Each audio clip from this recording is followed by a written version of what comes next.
हमें इस बार न कोई मार्च देख रहा है, न कोई अप्रैल देख रहा है, न कोई मई देख रहा है, न कोई दिसंबर देख रहा है। उस समय तक नहीं हटना है तब तक हमारी मांगे लिखित में ही नहीं लागू नहीं हो जाए। हमारा अधिकार चाहिए हमें सुरक्षित सेवाएं सुरक्षित हो गए, एक निश्चित तारीख को वेतन भुगतान, ये प्रक्रिया सब लागू करे सरकार। पीछे का वेतन हमारे साथियों के खाते में डाले, उसके बाद में हमें काम कराना है।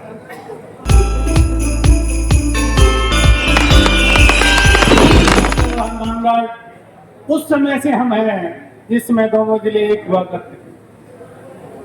और हमने भी साथी ऐसा रहा है कि गंगानगर संयुक्त जिला था, तब भी गंगानगर की टूटी जयपुर में इस सहकार आंदोलन में बोला करते थे। और जब हनुमानगढ़ आलोक हुआ तो भी बड़े छोटे भाई की तरह हमेशा साथ रहे। तन मन धन से हमारे साथियों ने, मेरे समकालीन, मेरे से पूर्व और अब जो दोनों साथी सहकारिता से जुड़े हुए हैं, ये भी आज गंगानगर हनुमानगढ़ कोई अलग जिला नहीं है। लेकिन मैं विशेष तौर पर रमेश जी ढाका वे हनुमानगढ़ के साथी जिन्होंने इस सम्मेलन का आयोजन किया, धन्यवाद के पात्र है। वे आज एक मिसाल है राजस्थान के अंदर जो उन्होंने कायम की है। और इस मिसाल को मैं प्रदेश स्तर पर इस बात का आश्वासन देता हूं, आपको ये विश्वास दिलाता हूं दोनों जिलों की तरफ से कि ये दोनों जिले कभी आपसे पीछे नहीं रहेंगे, हमेशा अग्रणी रहे हैं और हमेशा अग्रणी रहेंगे। तन मन धन और ताकत के तौर पर जो भी चीज आपको सहायता की जरूरत पड़ेगी, प्रदेश संगठन को ये जो आपको पूर्ण सहयोग उपलब्ध कराएंगे। तो मैं संघर्ष समिति को ये, जिसमें कि हनुमान सिंह जी, सदावत जी, पूनिया जी, ये हमारे समकालीन है, हमारे साथ इन्होंने संघर्ष किया है। इन्होंने संघर्ष की रूपरेखाएं देखी है, संघर्ष के तरफ किया जाता है, ये इनको पता है। ये आंदोलन इनकी देख में राजस्थान में बहुत साल के बाद में ये इतना एकजुट हुआ है। और ये आज इस चीज में कभी उलझने की कोशिश नहीं करेंगे मेरे ख्याल से। और मैं विशेष तौर पर जो है कहता हूं कि विभाग के आश्वासन में आने की कहीं जरूरत नहीं है। हम आज तक विश्वास में आते रहे, हमारे संगठन के साथ में विभाग के आरक्षित लोग भी है, चाहे दूसरे लोग भी है, उन्होंने हमेशा धोखा किया है। और जो भी यहाँ आया प्रमुख बन के, जिसने टेबल टॉक की, उसने कहा मैं हूं ना, उसने व्यक्तिगत तौर पर था है इस बाबुला में बोला कि हमारे साथियों के साथ हमेशा जो है वो धोखा किया है।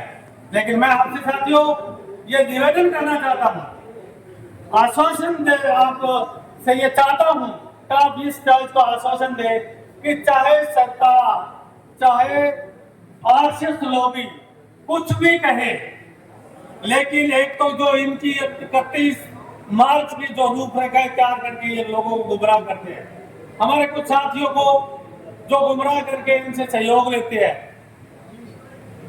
उस चीज में कहीं आने की जरूरत नहीं। किसी किसान के ब्याज नहीं लगेगा, और लगे तो वो परिस्थितियां अलग है, क्योंकि सरकार ने तिथि जो है बढ़ानी है हर हालात में।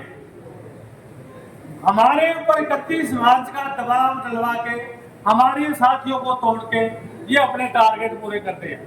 हमें इस बार न कोई मार्च देख रहा है, न कोई अप्रैल देख रहा है, न कोई मई देख रहा है, न कोई दिसंबर देख रहा है। उस समय तक नहीं हटना है तब तक हमारी मांगे लिखित में ही नहीं लागू नहीं हो जाए। हमारा अधिकार चाहिए हमें सुरक्षित सेवाएं सुरक्षित हो गए, एक निश्चित तारीख को वेतन भुगतान, ये प्रक्रिया सब लागू करे सरकार। पीछे का वेतन हमारे साथियों के खाते में डाले, उसके बाद में हमें काम कराना है। इसलिए दृढ़ता से मुकाबला करना है, कहीं घबराने की जरूरत नहीं है। इनको हमारी जरूरत है, हमें इनकी जरूरत नहीं है, ये मैं आपको क्लियर कहता हूँ। व्यवस्थापकों से ही इनको काम करवाना पड़ेगा। आज की इनकी अंतिम कड़ी व्यवस्थापक है और उसको सुरक्षा देनी पड़ेगी, इसकी सेवाएं सुरक्षा है और उनके वेतन भुगतान का वो कार्य पूर्ण करना पड़ेगा। इसी पुनः आह्वान करता हूँ मेरे साथियों, किसी की बहकाव में आने की जरूरत नहीं है। हमें अंतिम रूप से हमारी सेवा सुरक्षा और वेतन एक निश्चित तारीख को चाहिए। जय सरकार।